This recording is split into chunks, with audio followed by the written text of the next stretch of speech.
All right, IBS Freedom podcasters, let's get going for another one. Today we are taming the beast. Amy, what is the beast? The beast is stress. Look out. Stress management. I know. But don't leave.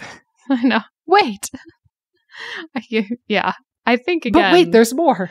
Well, it's funny. I just had a conversation with a patient today talking about how stress is such a squirrely topic sometimes for people to discuss. And I think part of that is because the message that you get a lot of times from conventional providers and even sometimes more holistic providers is, stress is more described in a very judgy or like shamey way. Like, oh, it's just your stress. But then there's like, no, it's not broken down into actual practical ways. Or I don't know. I think that's why it's such a harder topic to broach sometimes. Can I translate for a sec?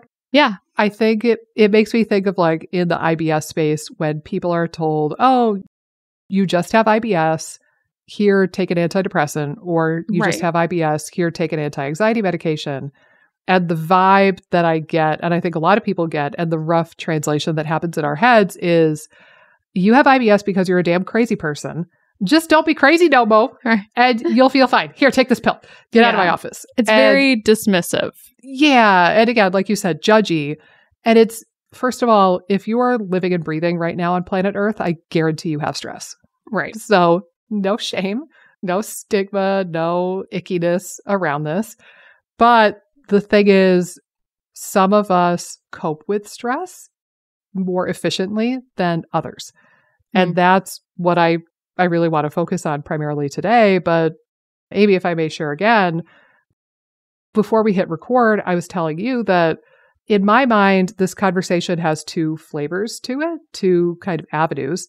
They both have value. They're both great. But the one that comes to mind for a lot of people when they hear this topic come up is the idea of reducing their stress, right? Like getting things off their plate, reducing exposure to stressors. And they think, well, shit, I can't do that, right? Like the causes of my stress are my job, my boss, my commute, my kids, my husband, my family, my finances. I'm not going to hit the lottery overnight. I can't get a new job. I can't get a divorce. I can't auction off my children to the highest bidder. Therefore, I'm screwed and there's nothing I can do about my stress. End of story. Okay, this episode's not for me. And I don't think that's true.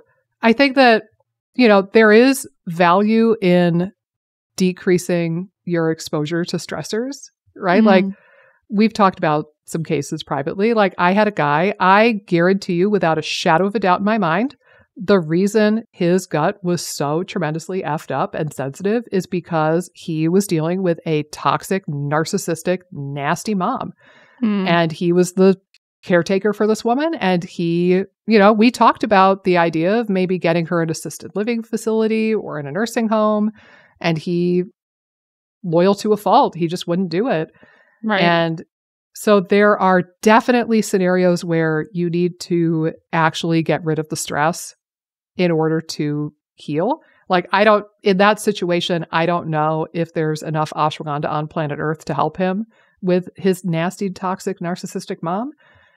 But I think the part of this conversation that's available to everybody and much more appealing to most people is to talk about building resilience and helping your body cope with stress in a more efficient way. So that's what I want to focus on.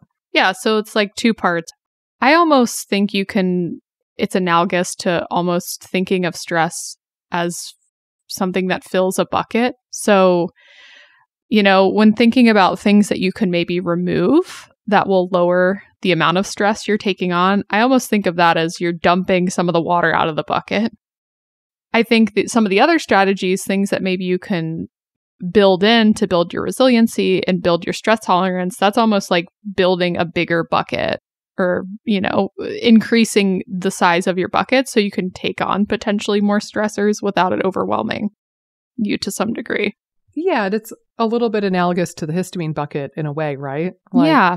You're right. We could talk about the size of the bucket, like your capacity, so to speak. We could maybe poke some holes in the bottom of the bucket to help it drain. We could try to slow down the amount of water going into the bucket. And that's the first idea that I proposed, like reducing exposure to stressors. That would be like turning off one of the garden hoses that's currently filling up the bucket in the first place. But yeah, I like that metaphor. Well, and I think, again, and there's a few things, like I think in terms of turning off the garden hose or like dumping out the stress that's already there in the bucket, like dumping out some of the stress. I do think there are consistent themes that come up. I like that you talked about relationships. I mean, relationship stress. We had an episode, I feel like, about that not that long ago, didn't we? Or did we discuss one? I can't remember if we actually... I could look it up real quick. Yeah. You continue your thought. I'll look it up. Yeah. But relationships are a huge one. I mean, if you are living in a household where someone is continuously stressing you out, I definitely think it's hard to manage gut stuff. And I know there's been some studies where there's been, more permeability and leaky gut in relationships that are like chronically fighting. These are more like marital type relationships or like long-term relationships in the study that I think I looked at with that. But yeah, I think relationships are a big one. I think actually jobs are a really big one. I know you had mentioned that earlier, but just like either hating your job or like your job being super overwhelming or you're overworked, that to me is one that gets overlooked a lot, where people are sort of maybe in this is the typical job they've always had in the field, and maybe everyone in the field is stressed out or something. Like, it just feels very normal, maybe. There's almost like, oh, my reference point is just that my job's very stressful. And so I think they get stuck there, or again, it just doesn't seem like as big of a deal. And some people know it's a big deal, like, oh, I'm stressed out by my job, but I can't shift right now. But a lot of times there's been a few cases I know where my clients have looked for different jobs and seem much more settled after they switch jobs and can actually implement other things. So that one can be almost like a two-parter too, where you lower the stress and then you can actually do more things to build resilience. I like the second part of what you said, but can I play devil's advocate for a second, actually? Yeah. So first of all, before I forget it, I did find the episode. I titled it very sneakily. Okay, that's so right. The episode about relationships, I titled, They're All Around You and Affecting Your Gut. And it was episode 158. We posted it on January 15th of this year. So yes, that's the relationship episode. But I agree. I think that sometimes getting out of a bad relationship or getting out of a bad work situation can be like almost overnight difference for people. But I think the thing to keep in mind is that you still need to manage your shit and you need to own your part in this. So for example, I'll give an analogy here. And I think that this is applicable to the job world as well. I've seen this play out with people where, like, say that you're in a relationship and it's not good. Like, you have a boyfriend or a girlfriend or something. And then you get out of that relationship and you're like, so long to that asshole. Right. And then you get into another relationship and it's another really bad, nasty relationship. And so you get out of that, and then you get into another one and the pattern keeps repeating. Like, after a certain number of relationships that are all like similarly sucky, you do have to like turn the mirror towards you and say, is it me? Am I the drama? Right. And I've seen this play out with jobs for people where it's like they're really stressed in one job and they go to a new job, and for a moment, for maybe like a year, it's this huge sigh of relief and like, oh, this new job is amazing. The people are amazing. The environment's amazing. The institution is wonderful. The benefits are great. Oh my God, I'm in paradise. But if you don't manage your shit and you don't work on the resiliency stuff that we're about to talk about, you're going to get into the same pattern and the same problem.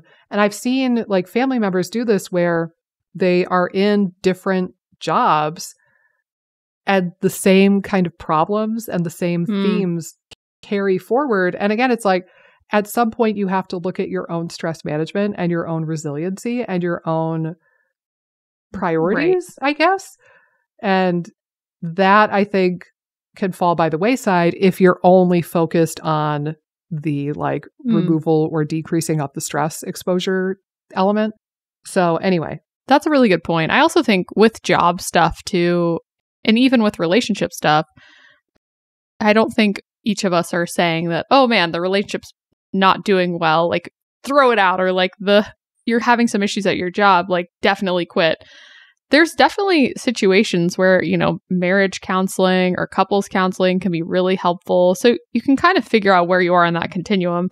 And then I think work-wise too, I like what you're saying. Like sometimes people work through lunch and they're like, well, everyone's working through lunch. And it's like, well, I mean, maybe you should have a discussion with your boss that you really need to like eat during lunch and have enough time during lunch. And like, you guys need to come together and figure that out.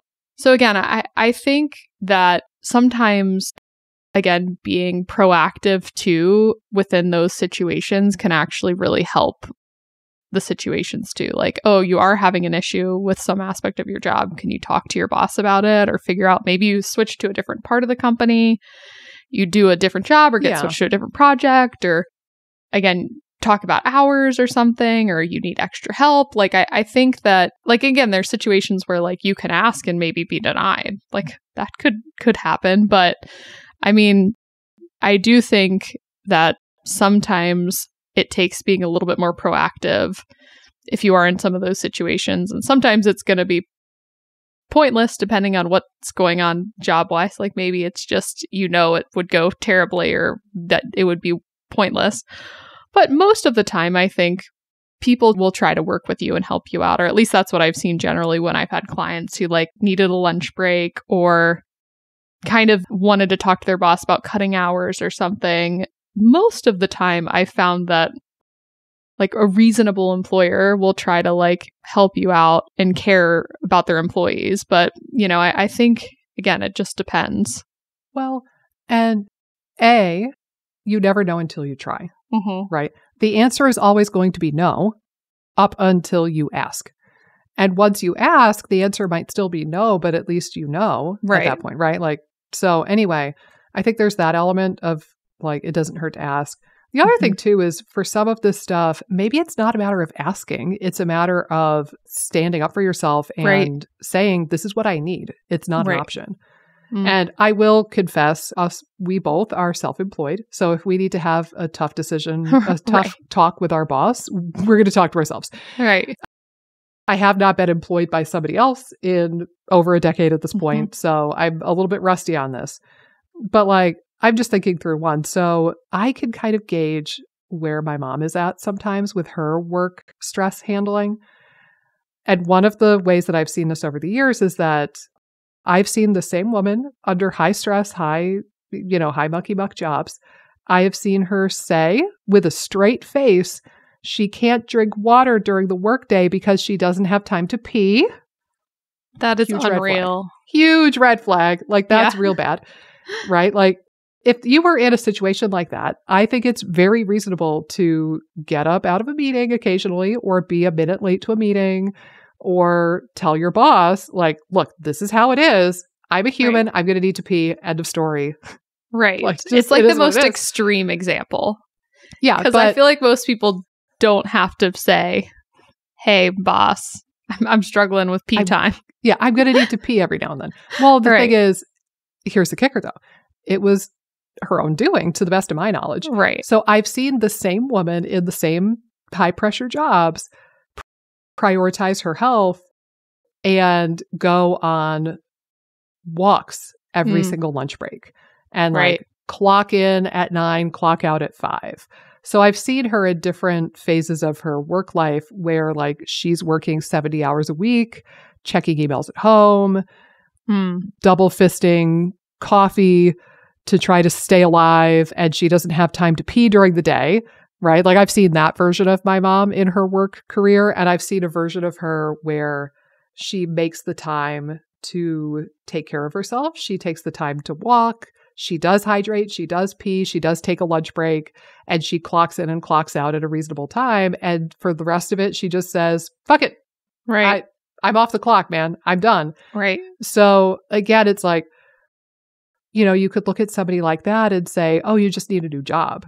Again, like I've seen her go through seasons where she manages her stress really well, or better at least. And I've seen seasons where she doesn't. So I think that there's a really big individual factor. And again, it's like at some point we all need to take ownership of our part. Like there are going to be circumstances rarely like beyond our control. 100% the other person's fault in a relationship, or like 100% the employer's fault. Now, again, I don't know. There could be some rare exceptions to that, but I would say majority of the time it's still somewhat of a two-way street. Yeah. Where there might be like maybe it's 5%, 95%, or maybe it's more than that. Again, in your mom's case, maybe it's 50-50. Like right.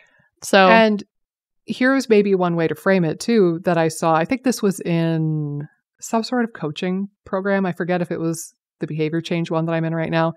Basically, the question that the coach posed to the group was, what action would you take if you took radical responsibility for your situation?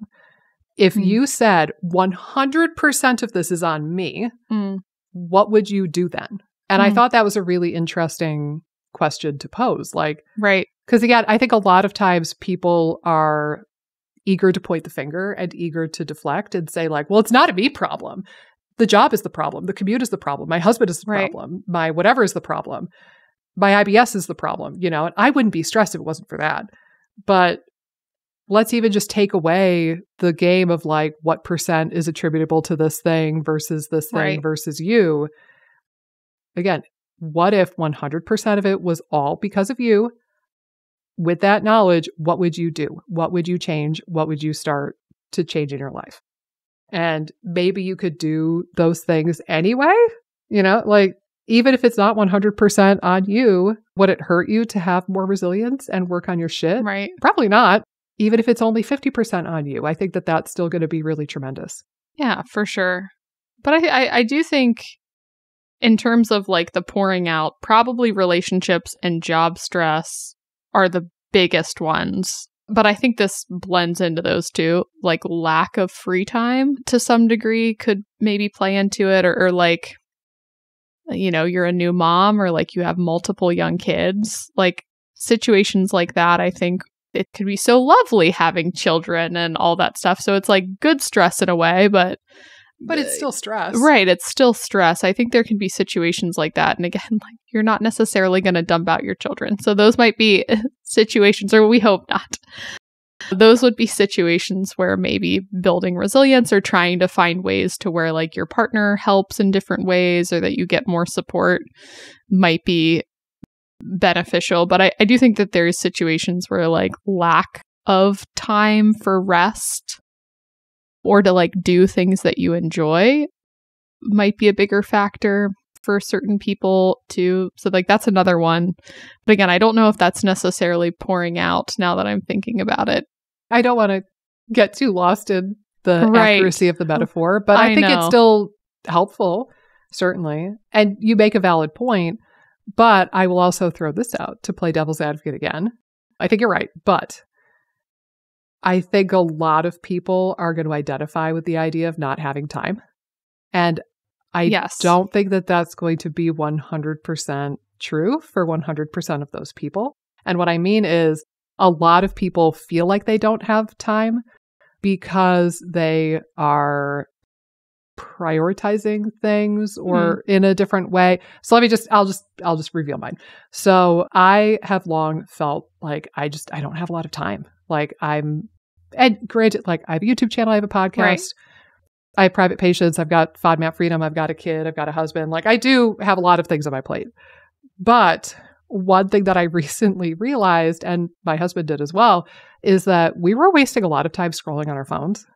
Yeah. And we are both doing sort of a digital detox right now where we are really severely throttling down our time on social media and YouTube and our phones in general.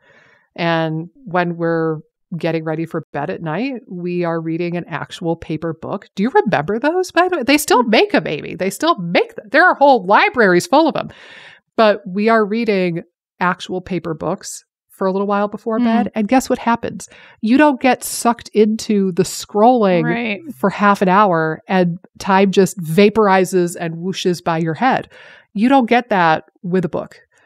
You read for a bit, we turn to each other, say, all right, you ready for lights out? Yeah. And then we go to bed. Yeah. So there is this element of like, there are going to be some people who genuinely just don't have any time. And that's a really tough pickle to be in. And they need to maybe figure out ways to create a little bit more time for self-care in their life. But yeah, some people it's just a matter of maybe reprioritizing things and not. I agree with that. I have a client or a past client who, had a bunch of small children and was much more of like an endurance style athlete, would do a lot of bike riding and things like that. And we're trying to figure out ways to manipulate her diet because she does a lot of, again, most of her free time, I think, is spent like bike riding, but they go on long rides and things like that. But she's struggling to make meals, like having enough time to make meals. And I'm like, oh, maybe we cut back on some of the bike riding, even though, again, you enjoy that and that could be helping stress to some degree. But I almost think it's like you're covering that base almost too much and it could actually be stressing you out to some degree. And if you pull that back and have more time to make a little bit of food or to prep some food, that might be more beneficial to your overall well-being. And again, we talked to you about, husband watches kids, you make the food too. I think that's another thing. Division of labor within the household can be a tricky topic as well. Sometimes you get stuck in patterns. I feel like Armand and I have had situations where like he's stuck in a pattern, I'm stuck in a pattern, and one of us might be overwhelmed with a certain task. And it's like, well, if you ask, I'm happy to help, but we're just kind of stuck in a typical pattern or a rut, and that can happen too. So I agree, like a lot of this stuff can be maneuvered, or, maybe you delegate to outside help, have a cleaner come if you can afford it, have a little bit of help. But yeah, I think the more you can kind of work some time in or reprioritize some things that are more restful is going to be helpful. But yeah, I agree with you too on kind of shifting more towards the resilience building and kind of building the bucket side is something that I don't know necessarily if people always think about all the ways that you can build the bucket. Most of the time when people think about stress, they think of their job and they think of their relationships, they think of circumstances, like they think of a lot of things. And some of the things, like you said, can't change. Some can. So you want to change what you can. Well, you can't change. Again, building that bucket bigger and building your resilience to take on the stress is going to be more important. And there's so many different levers that you can pull on that can build resilience. And again, you don't have to do them perfectly, but if you can start chipping away at certain things that can build your resilience, you'll be tolerating the stress you do have much better. Yeah. And, I just thought of yet another metaphor. We should go through all the episodes and count up all the metaphors and analogies we've used over the years. I don't think anyone hit more metaphors than the Michelle Cavanaugh episode. That was a good episode. Here's metaphors out the wazoo, that episode, and props if you want to watch the video. I still think about the ant, by the way. Like I thought about it the other day and it gave me the heebie-jeebies once again. Oh my gosh. But anyway, in my opinion, at least, I think that it's more useful to have many different stress management tools that you pull on throughout your life versus having one. So for example, the client that you just mentioned, if I remember correctly, she didn't love the idea of throttling back her exercise because that was like her mental health thing. Like, oh, it's like my therapy to exercise. And it's like, I get that. But also if you're putting all of the eggs in that one basket, and here's a way to think of it with that person too, is like, you might not need that much stress management if you just decrease the stress. So again, if you like allocate some of your time to the meal prepping and like getting that in a better place, then maybe you don't need to run the same volume that you think you need to for your mental health. Right. So so that's a consideration. But the metaphor that I wanted to share is that it's kind of like cooking. If you rely on one single herb or one single spice for the rest of your life in all of your recipes, you're going to get so bored, right? If you only ever use cinnamon and that's the only thing you have, no salt, no pepper, no cumin, no nothing, you're going to get really bored, and you can't put cinnamon on every situation, right? Like I'm picturing cinnamon on fish. Right. Oh, God. Cinnamon, I don't know. Let's think of soup, like cinnamon in the soup, right? Like just on a salad. Oh, just weird. Watch, somebody's going to comment and they're going to be like, actually, I have this really great cinnamon soup recipe. One of my favorite soup recipes is a peanut butter soup. Oh, and really? It is to die for. Yeah. I can text you the recipe later. It's great. But anyway, you get my drift. Versus if you have this library of spices and herbs that you could pull from, now when you're making soup, you could bust out a bay leaf or the oregano. And when you're making like a dessert thing, you could get out the cinnamon and a nutmeg and the cardamom. And if you're making, Mexican, you could pull out like the cilantro or whatever. You get the idea. But having a library of these spices and then sprinkling them in your dishes throughout your life, I think is going to be much more effective versus only ever relying on one thing. And that is something that we see fairly regularly is people will rely on one single thing and they'll overdo it. And then, you bring up the idea of throttling back, like reducing your exercise, for example. And it's like, oh, that's my one and only spice. That's my one and only flavor in my entire life. You can't take away all the flavor of my life.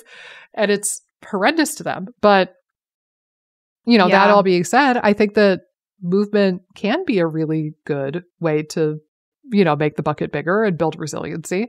And I'm sure you would agree with me, right? Yeah. I mean, I think of, at its core, stress management is being able to kind of fill your emotional, mental, and physical needs. In meeting those needs. And like you said, to continue with your metaphor, what's going on in your circumstances or what you need in the moment is going to vary day to day, month to month, year to year. What you might need to work on or what your body needs in the moment might shift. I also think sometimes there's usually areas where people struggle. So some people struggle with sleep and maybe they need more support sleep-wise. And some people just are not movers naturally. So they might need to invest more strategies towards movement. So I think being able to assess your particular situation of like, ooh, what do I need in the moment? Like what areas might I get the most bang for my buck because they're just at more of a zero if you're not moving at all. Getting some movement into the mix could help a lot. If you're sleeping like 5 or 6 hours a night, and I've had people tell me they do fine with that, you don't. You don't. So if you're sleeping 5 or 6 hours a night, that could be some place to start as well. And maybe you'll get more benefit from focusing on that than moving more if you're already kind of moving a little bit. And I think typically too, like nutrition can sometimes be a big one because it helps with sleep. It usually helps with performance when you're moving and helps with like building muscles and things when you are moving and your tolerance to movement. And again, I think it helps to regulate stress chemistry. So like it helps to regulate cortisol. So to me, a lot of times when I'm prioritizing stress in a weird way, I almost focus on nutrition first because it tends to be like one of the things that will really help sleep, will make you more tolerant to more movement and help your performance when you're doing movement. And then again, like it helps with stress chemistry. Another thing that comes to mind with that too is that nutrition can oftentimes help with symptoms like fatigue and brain fog. Yeah. And if you are able to have better mental clarity, maybe you would be able to read a book or meditate, right? And like if you had better energy, maybe you would be able to move more and go to that yoga class or go for a walk around the block. So it's like building the reserves and building the resiliency with nutrition can make it easier or more doable to do the other things down the road. And maybe a way to look, I love that you brought up the idea of like tackling sleep first, if that's a big thing for you. Right. And like tackling nutrition first, if that's a big thing for you. I would say maybe the first step in this resiliency toolbox building idea, maybe the first thing you do is look for blatant holes. Right. And fill those holes first. then maybe you could get into the fancy schmancy stuff like meditation or like, CrossFit, like some more intense exercise regimen or, supplements or herbs or that sort of stuff. But if you have a clear ditch in the sleep department or the nutrition department, maybe you need to focus on filling that first. Yeah, I agree. I mean, I always find like typically when I'm working with people, I'll focus kind of on nutrition first and then sort of sleep and then kind of movement and stress management pattern maybe equally. Now, again, this isn't every case, but just generally that's kind of the flow that I see. I think even like sometimes before meditation or before kind of these Zen-y strategies, which are great for stress management, I just had a conversation about this today.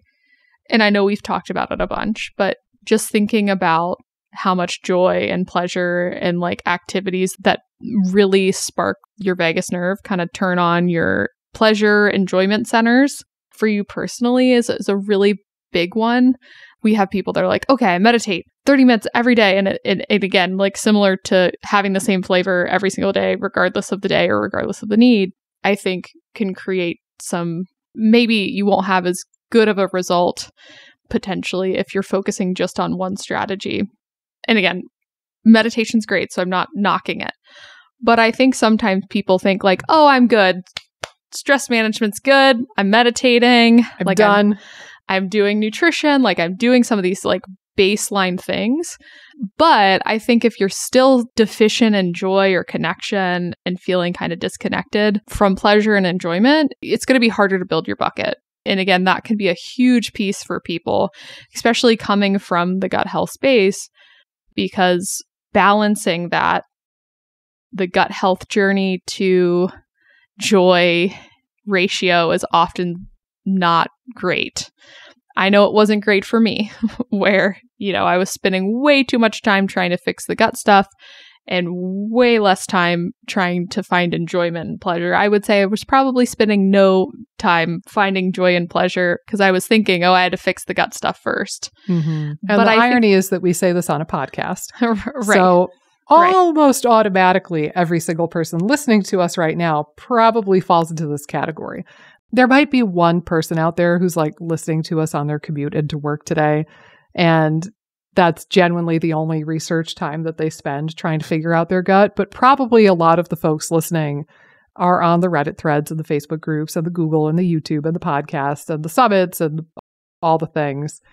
And I like that you posted as a ratio, kind of piggybacking off of our last episode even. But you're allowed to research and try to improve your health by learning more about your body. It's just don't let that get in the way of living your actual life.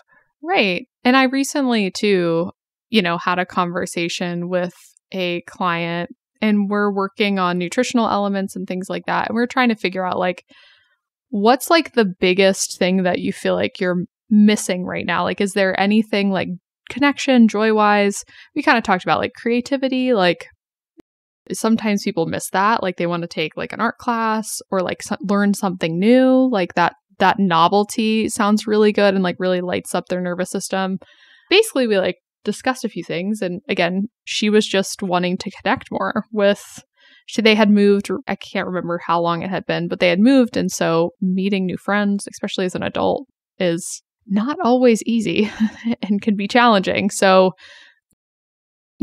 trying to engage with some of the friends she has met more and trying to kind of put herself in situations where she might meet more people or even just interact with more people, I think makes a big difference. Like even walking around the neighborhood, saying hi, petting dogs, like that gives me joy connection wise. And I feel like because I work from home at times, it's like, oh man, like I could not interact with people for a while. It's been different since I've been married and have a kid and stuff like that. But I remember pre that it was like, there was like days where I was just like inside talking to some clients and things, but, missing some of that one-on-one face-to-face interaction. And so, yeah, I think that kind of stuff like connection, joy, pleasure oftentimes get really overlooked in the stress discussion. And I think that they are very relevant. Well, and I think that this even makes me think back to the work stress idea that we had talked about before. For some people, stress management might be using their damn PTO. Right? Some people, again, my mom, I'm going to pick on her again, my mom included. Some people have all of this paid time off with their employer. They could take it. Nobody's explicitly stopping them from doing so, but they're such workaholics, or they're so like caught up in the rat race that they don't think to take their PTO. And it's like, for some of you, the answer is just take your damn time off. And even if you can't afford to go on a vacation and travel the world, maybe you do a staycation and you stay in your own town. Either, stay at your own house and like go out and have adventures, or go out to restaurants, or have a nice time in your own town. Or maybe you go to like an Airbnb or a hotel for a night or two, or get a babysitter or whatever. But as a self-employed person, which means if I take time off, that means I don't get paid on those days. Let me just beg you, if you are employed by somebody else and you have paid time off, please, for the love of God, take it. Don't let it expire. I'm begging you. Not all of us get that. But again, and that goes back to that idea of prioritizing. Are you scrolling on your phone for hours and hours and you don't realize what a time suck it is, and then you have this perception that you have no time? Are you super stressed at your job, but you're being a knucklehead, you're being a dummy, and you're not taking your freaking paid time off?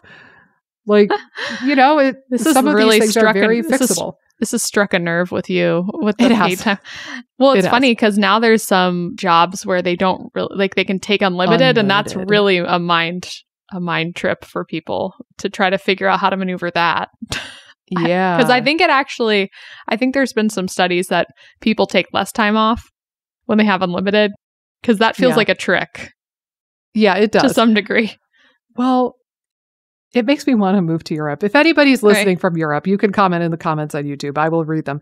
But I have heard just the wackiest things about like the maternity leave that they have, how much they like value mothers and babies and take care of people at the time in their life.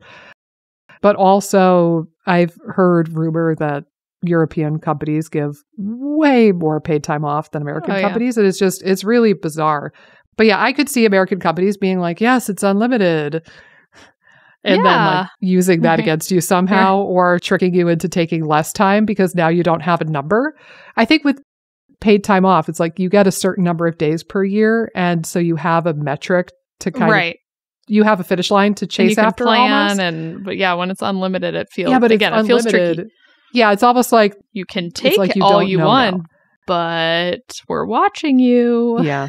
Anyway. But yeah, I think again, I like the idea of trying to kind of looking at it from how can I sort of add more joy in my life. And maybe that is, again, like taking more time off. I even think for me, like there's been little blips that and again, it sucks now. I can't really play tennis because I'm pregnant. Well, I can, but I kind of have to be slow, and I'm not good at slowing down while playing. Like I'm too competitive, I think. So I'm like, I better just stop or like play with someone that's bad so I can't compete. But like, if you want to take me to the tennis courts when I visit, I will play a really sloppy game of tennis with you. I've never played in my life. I guarantee I will be very bad. You should come to the tennis court with me. That would be really fun. But yeah, I think that was so fun. Like that was my push gift from Armand, which is a thing now where you give people presents for pushing out a baby. I'm for it, but he bought like a clinic. I think it was maybe like $250 or $300, but like we don't really go on trips. Like I'm not a very big traveler, so splurging on vacations is not necessarily, not that I wouldn't do it, but it's just not something that's overly interesting to me. It's not your love language. Right. In a way. But I will like splurge on like guitar lessons or tennis, or again, doing activities more on like a regular basis. Or again, like therapy, like can be expensive. So like sometimes if there's things that I think I need that I can do week to week that I really enjoy, again, it's another way to maybe use your money in unique ways, or, how are you using your financial resources too, can be an interesting discussion. Because I think, again, not everyone loves big vacations. I feel like I'm in the minority. Most people love traveling, but I'm like, kind of like my bed and my house. I very much want to visit a small number of places. Right. If that makes sense. Like, if you invited me to France tomorrow, I probably wouldn't be like, I would go, but I wouldn't be like losing my mind pumped about it. But if you invited me to Japan tomorrow, I would poop myself. I would be so excited. Or like Australia, New Zealand, basically that whole like chunk of the world. Yeah. Asia and Australia, New Zealand. I'm game. Take me anywhere there. And I also feel like I should visit Sweden someday. Get back to the Swedish roots, the tall, roots. Blonde, pale people. Eat some stinky fish. But anyway, I get what you mean. And I think that it goes over to a couple things. A, it's that idea of sprinkling this into your life, like, you know, different herbs and spices versus having one spice that you over rely on. So, you know, it's wonderful to travel, especially if that's like your thing. But also, are you going to live a miserable existence for months, if not years, just to get to the finish line of this 1-2 week trip? And then you go back to a miserable existence?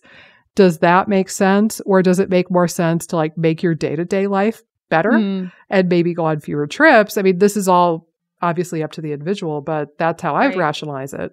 And you hit on something too. I think that viewing monetary resources as a tool, or like money and time as tools, I think makes a lot of sense. Like I remember when we first started my practice and we had no money whatsoever.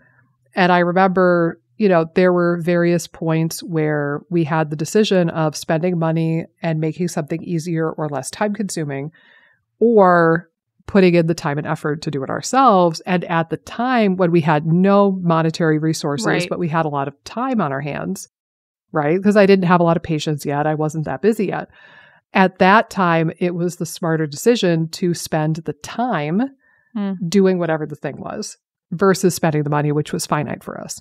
Now, as we're getting older and like my business is more established, now we have the financial resources that sometimes we can decide, oh, this is something where like we're going to use money as a tool to make our lives easier or free up some time, because I could spend that time recording another podcast or doing something for the business that makes more sense. So it's like the decisions like when to hire a cleaner, when to hire like a personal chef or somebody to mow your lawn or somebody to weed your garden, figuring out when it makes sense to outsource something and just pay somebody else to do it. That also oddly does fall under a stress alleviation category.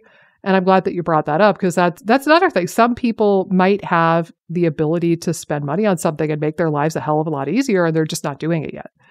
Yeah. And I think too, it brings up the conversation of there's situations too where people are buying tons and tons of supplements or buying one-on-one consults with gut health people. And it's like, could those resources be used elsewhere too? I'm thinking maybe your relationship, like for the one, I don't think this would help for your one client with the mom, but like maybe if the mom was struggling or something and they could go to therapy or something, maybe that would be more helpful than seeking out one-on-one gut health support, at least at this time. Like kind of rule that out as a factor or try to work on it because it's obvious and inherently an issue. So I think, again, sometimes utilizing resources differently too, that kind of work towards stress management might be something to consider as well. It goes back a little bit to balancing the ratio between your gut health journey and everything else. But if your gut health journey is so stressful and overwhelming and your supplements have become a full-time job and your diet's become a full-time job, like these things are stressful, and pulling back on them or pulling back on some of the financial resources going to them also is going to help. But yeah, that's another big point is like, if the strategies that you're doing for gut health are just inherently stressing you the F out, finding ways to pull back on those things like minimizing supplements, adding foods to your diet, that kind of stuff is going to be inherently really helpful from a stress front. I'll throw out a really crazy loco idea. You ready for this, Amy? Oh God. Okay. Yes. For some people, a stress management thing that would make a huge difference is just taking a break from the healing thing altogether for a while. Like, I'm talking, you take 0 supplements for like a month or 2. Right. You don't do any special diet beyond what you need to just get by. Right? Like, I'm not going to reintroduce gluten in this moment because that would lead to diarrhea for sure for me. But, like if you're killing and starving and caught up in that cycle and you still feel like crap, I mean, maybe you just take a break and you don't do any supplements, no new treatments, no new doctors, no new medications, no new anything, no new podcast episodes, no new protocols, whatever. Yeah, bye. Yeah, bye. But maybe you just exist with whatever cards you're dealt right now for like a month or 2 or 3. Collect yourself, try to live your life and make the most out of those few months. And then when you're on the other side of that breather, then you could decide if you really want to reintroduce some supplements or reintroduce the IBS Freedom Podcast back into your life or whatever it might be. But I think that taking a break might make a hell of a lot of sense for a lot of people because you're right. The journey itself and the researching and the trying to treat the gut itself is inherently stressful. And then it's this vicious cycle where you're stressing yourself out, you're tanking your vagal tone. Of course, you're not making stomach acid. Of course, you're not making bile. Of course, you're not making enzymes. Yeah, you have a leaky gut. Yeah, you have dysbiosis. And it's this vicious cycle and you can't dig out. So just taking a pause on all of that and simply existing for a few months might actually be darn near curative for some folks. Yeah, for sure. I want to point out 2 things, by the way, before we start to wrap up the episode here. Number 1, I would be remiss if I didn't remind our viewers that we have a whole episode on adaptogens and 2 episodes on nervine herbs. And those types of herbs, so adaptogens and nervines, they are really, really, really tremendously wonderful for helping the body cope with stress in a more effective way and a more healthy way.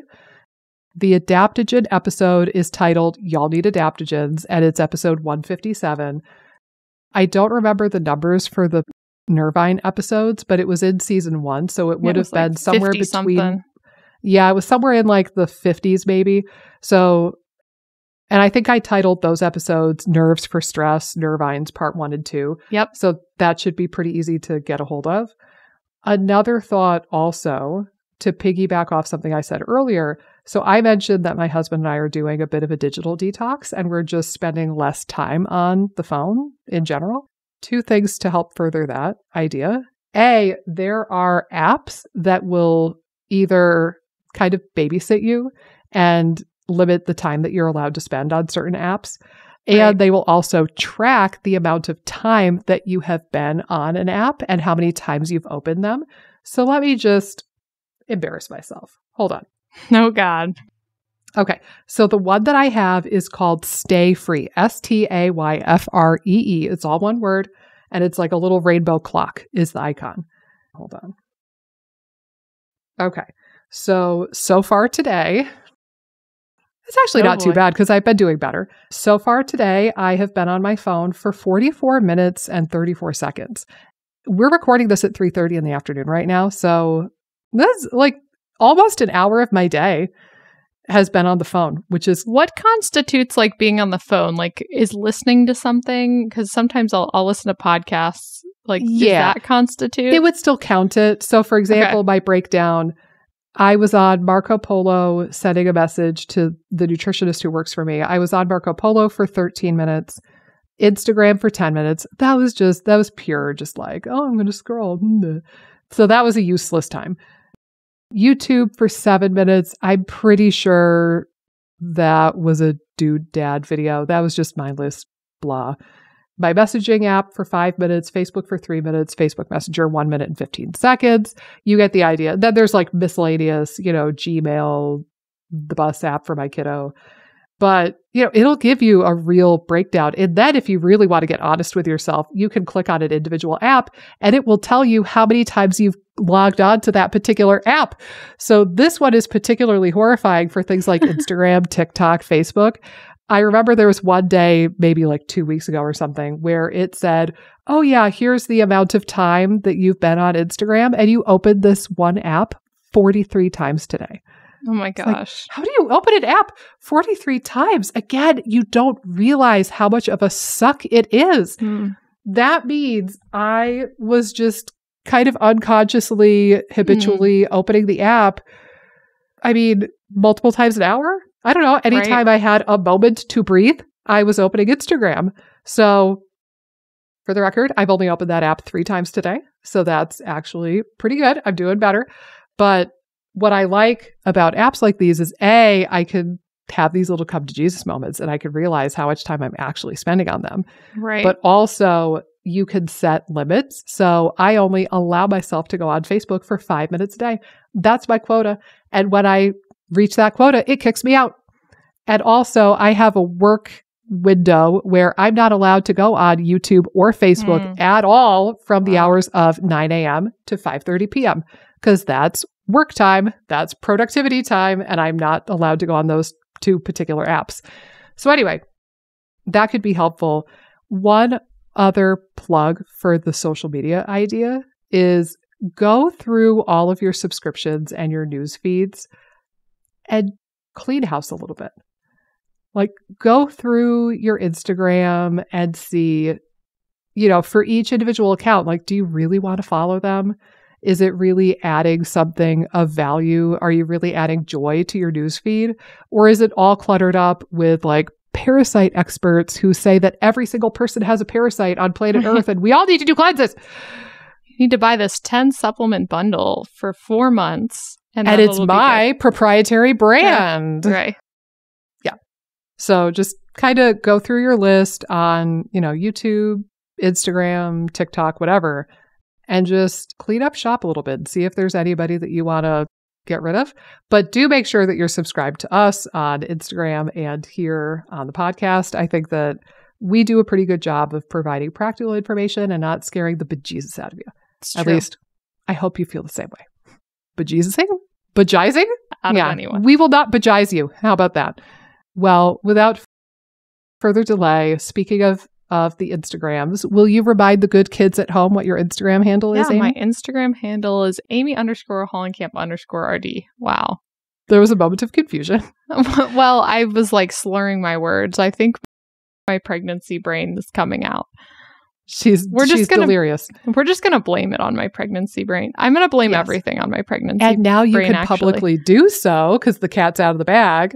Well, so I don't know why the cat wasn't out of the bag sooner. I don't know what happened. Second child syndrome. It is like, oh, whatever. By the way, I'm pregnant. I know. I feel like all my gyno appointments have been like way like, whatever. I don't care. Armand, you don't need to come. Like, I'm just going to go in. Like, we've done it before. Get checked out. I'm sure you're not the only mother to feel that way or parent to feel that way. I think the stakes probably feel lower. You're an old hat at this. You've done it before. You know the routine. You know the shtick. But yes. Can I say one other thing about that? There's this funniest, I think it was a TikTok video where this lady was saying something like, why does everybody do this when they go to the gyno where they like hide their underwear, but then like the gyno's seeing their vagina? Like you're revealing pretty much everything, but somehow we're like frantically trying to figure out where to like hide our underwear while we're at the gyno, and it just made me die laughing because of course like I'm trying to do that. Yeah, like Lord knows I don't want the gyno to see my underwear, but like she saw a baby coming out of me, so. Well, I dare you, next time you go to the gyno, you proudly lay your underpants right on top. But like they need to be neatly placed on top, not in a clump. You need to look like you did it intentionally and just lay them right there on top. They look like they've been ironed. Like yes, exactly. Precision. Lord. So I dare you to do that next time and then report back on the podcast, where everybody will get Amy's gynecological updates. Yeah. Also, before we wrap up this weird little tangent, I will share. Yes. You can find me also on Instagram and YouTube. Same handle on both. I'm the Gut Microbiome Queen. So on Instagram, it's gut.microbiome.queen. And on YouTube, my channel's called Dr. Daneza Gut Microbiome Queen. So I'm consistent, if nothing else. But Amy, I think that we have pretty well covered the idea of stress management, taming the beast. Again, a couple of different angles for people to pick from. We have other episodes that they could check out about adaptogens and nervines up next. And in the meantime, we will hit them with perhaps a little bit more of an academic episode next week. I had a topic in mind, so we'll discuss off air. We will see you back here for another awesome episode of the IBS Freedom Podcast before you know it, folks. So until then, peace.